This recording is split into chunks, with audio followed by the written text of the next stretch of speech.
Well, I'm back. Sure, I was gone for 3 weeks.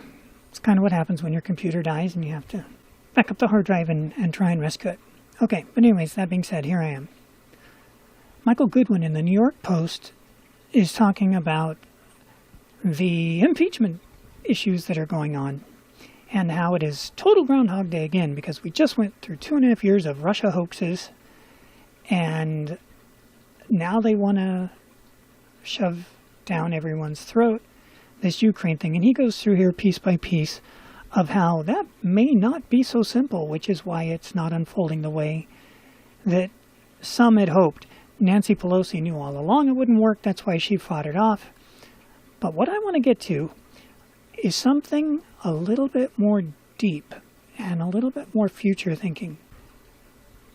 So here he talks about a meeting with some of his friends. However, I got a glimpse of a worst-case scenario for Dems at a recent gathering with 10 friends, all New Yorkers. About half have been supporters of the president. While nearly that many believe the president will be impeached by the House, none thinks he will be convicted by the Senate. Here's the real shocker. All 10 believe he will be reelected. I live in California, and I can't find anybody who thinks different than that. It's California, so most people can't stand him, but they all know he's going to get reelected. You can't bring in the best job records in history and have the lowest African-American unemployment rate and the lowest Hispanic unemployment rate and the lowest everything rate and think people are like, wow, because you said some things on the phone that some people think are not kosher, we're going to get rid of you and we're going to just go back to the huge recession again. Nope. But that's not the point of this. The point is this. So they're all imagining that the impeachment is coming. It will be the third impeachment of a president. The first one was Andrew Johnson after the Civil War. The next one was Bill Clinton after Monica Lewinsky. Funny, is like Civil War, Monica Lewinsky. Times change.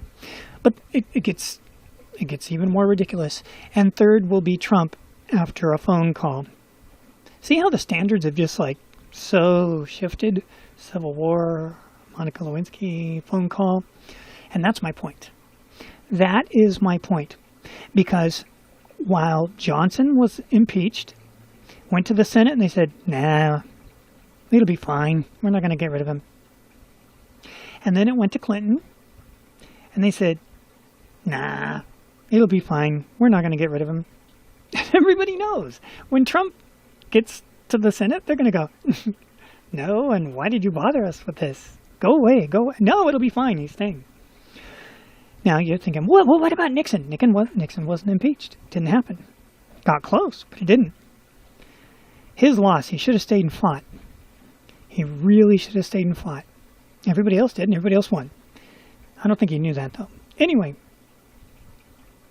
what happens in a country when impeachment has been watered down from Civil War to Monica Lewinsky? Now, to be sure, if you don't know the situation with the impeachment, not Monica Lewinsky, it was because Clinton kept lying to the prosecutors about what had happened. All he had to have done to prevent being impeached was go, yes, I did. Now, can we move on? And he never would do that. And he never did do that because he thought is was is. And he lost his ability to practice law for a long time and a bunch of other stuff along with that. So it wasn't just that he was doing the naughty with a 23-year-old, even though doing the naughty with a 23-year-old when you're the president and you're married and anyway. So now we're to a phone call that I don't want to get into the details. It's not relevant. What's relevant is this. You're going to water down impeachment to mean nothing from here on out, if it doesn't already mean nothing now. And let's take a look at this.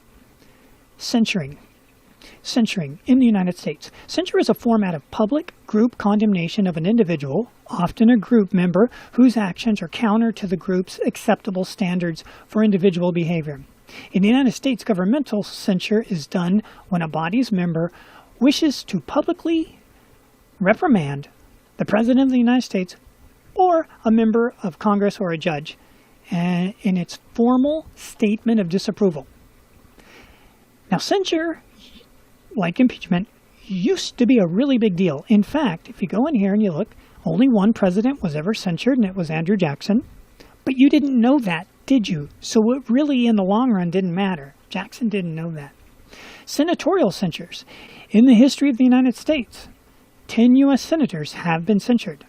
The most famous being Joseph McCarthy. But did you know he was censured? Did you even know what censured meant? Their transgressions have ranged from a breach of confidentiality to fighting the Senate and chamber, more generally for the conduct that tends to bring the Senate into dishonor and disrepute. But they didn't list the other 9, so they don't think it's that big of a deal. House censures. There's only been 5 in the House, and the most recent is Charlie Rangel. And that was the end of censure. Just like if they do it with Trump, it'll be the end of impeachment. Because let's look at this. Here is the censure of Charlie Rangel in 2010. And I will alert you in advance. Nancy Pelosi, who's from the same party as Charlie Rangel, was the Speaker of the House, and she is again, but this was the first time. And she did not read the full document of censure. You're gonna find that out.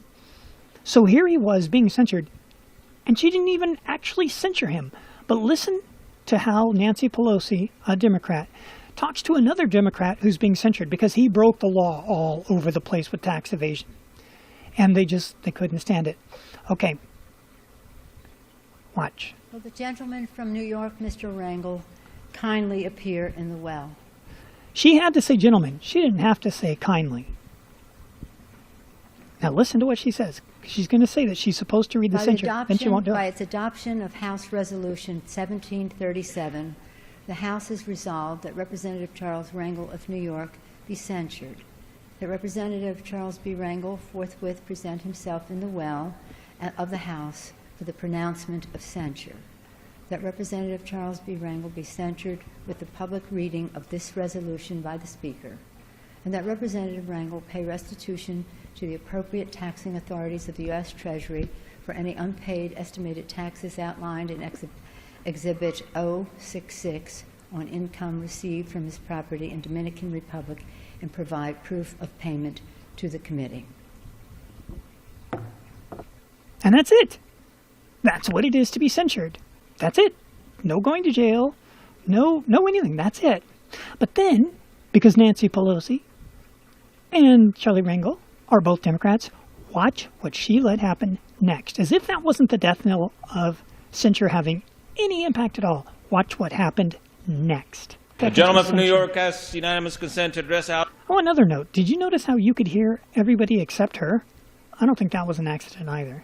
For 1 minute. Without objection, so ordered.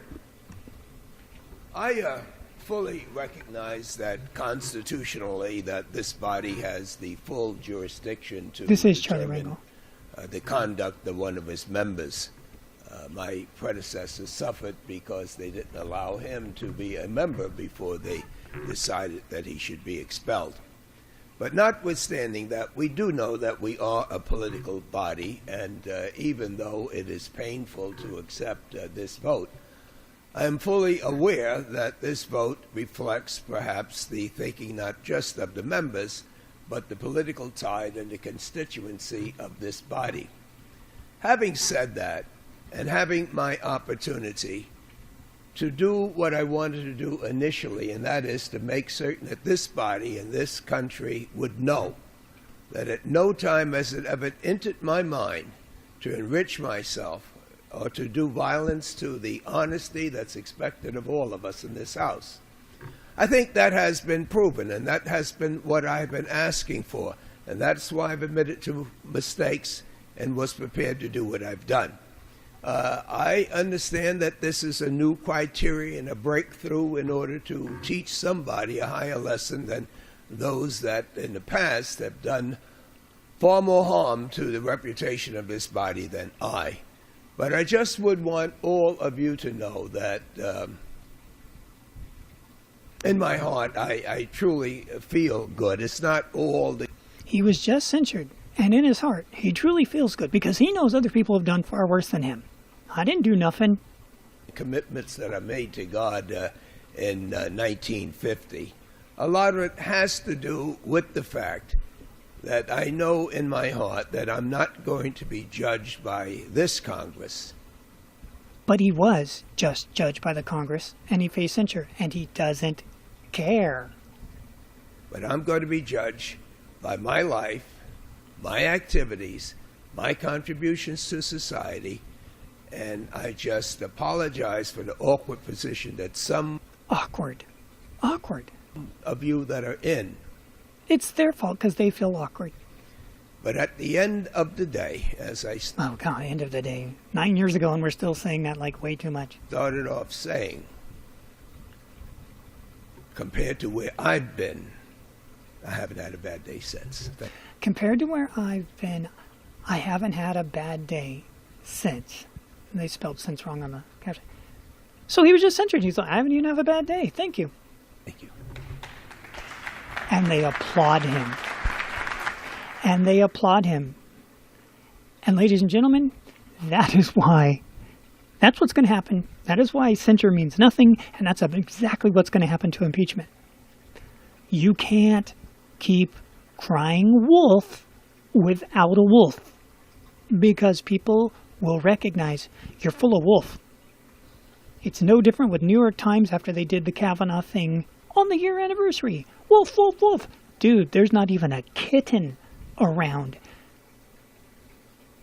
You're suggesting on your front page paper or wherever it doesn't matter in the digital era that Kavanaugh was shoved by his friends into another person and his male body part was therefore thrust into somebody's hand.